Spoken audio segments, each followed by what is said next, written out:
President Trump has found a new obsession, or maybe not new. Maybe it started during his first term. It is Greenland, a frozen, windswept island of ice, rock and silence sitting at the top of the planet. An island that most Americans could not even point to on a map. And yet, this forgotten landmass has suddenly become the most contested territory on Earth. So contested that Trump has openly said the United States will take it one way or the other. And a Republican lawmaker has now introduced a bill in Congress to allow Trump to annex Greenland and turn it into a US state. Not buy it, not lease it, not negotiate for it. Annex it. Rip it away from Denmark and pull it into the American empire. NATO allies are panicking, Greenlanders are terrified, and Washington is split down the middle.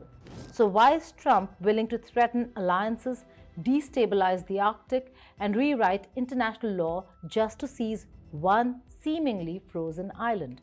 What exactly is hiding under Greenland that makes it worth blowing up the world order? Hello and welcome. You're watching Statecraft with me, Geeta Mohan.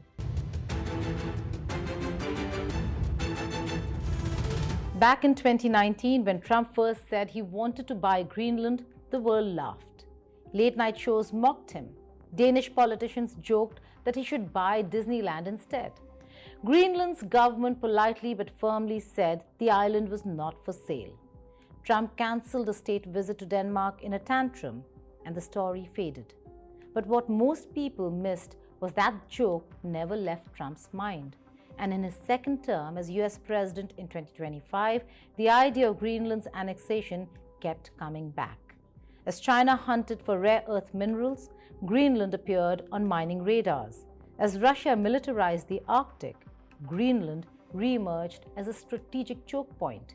What sounded like a Trump impulse in 2019 slowly hardened into a geopolitical obsession by 2026.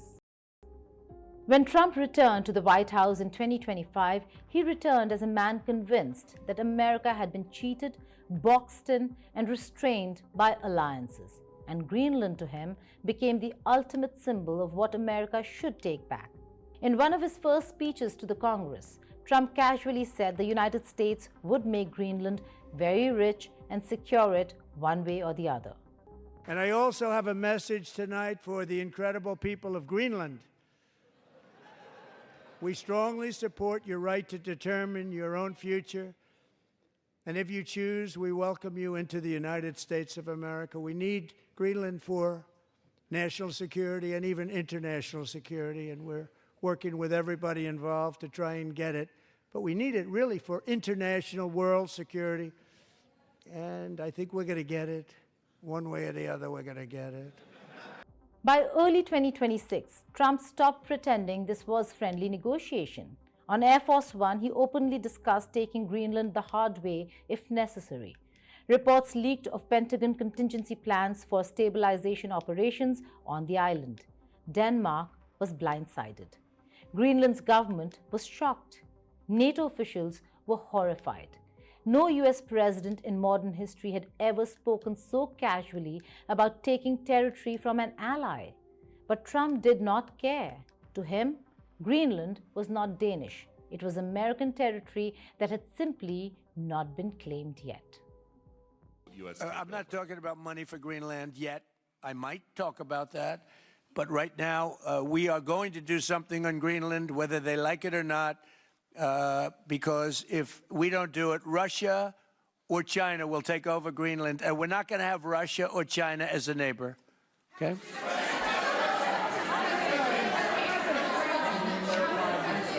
I would like to make a deal, the easy way, but if we don't do it the easy way, we're going to do it the hard way.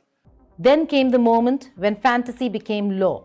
Republican Congressman Randy Fine introduced the Greenland Annexation and Statehood Act. It sounds like something out of a dystopian novel, but it is real. The bill gives the US president legal authority to acquire Greenland and begin the process of turning it into a US state. Not a territory, not a protectorate, a state. This is not about buying land. This is about absorbing a foreign people and their homeland into the United States, whether they want it or not. The bill does not require a referendum. It does not require Denmark's consent. It simply gives Trump a legal door to force the issue. So why is Trump willing to go this far? The answer begins with geography. Greenland sits on what military planners call the GIUK gap, the narrow corridor between Greenland, Iceland, and the United Kingdom that controls access from the Arctic into the Atlantic Ocean. Every Russian submarine that wants to reach the eastern coast of North America has to pass through this gap. That makes Greenland one of the most important pieces of military real estate on Earth. The promise of US statehood sounds generous, but it would drown Greenlanders in American politics, American laws, and American corporate power. They would become a tiny voice inside a giant empire. As ice melts, Greenland becomes more valuable every year. Trump does not see climate change as a crisis. He sees it as an opportunity. Once Trump commits to a territorial goal, he does not retreat. He escalates. Greenland is now tied to his legacy. Europe is nervous. Canada is uneasy. Russia alert. China calculating. And Greenland waits, caught between empires. This is not about ice. It is about who controls the future of the planet. And Trump has decided that future should belong to America. Thank you for watching Statecraft.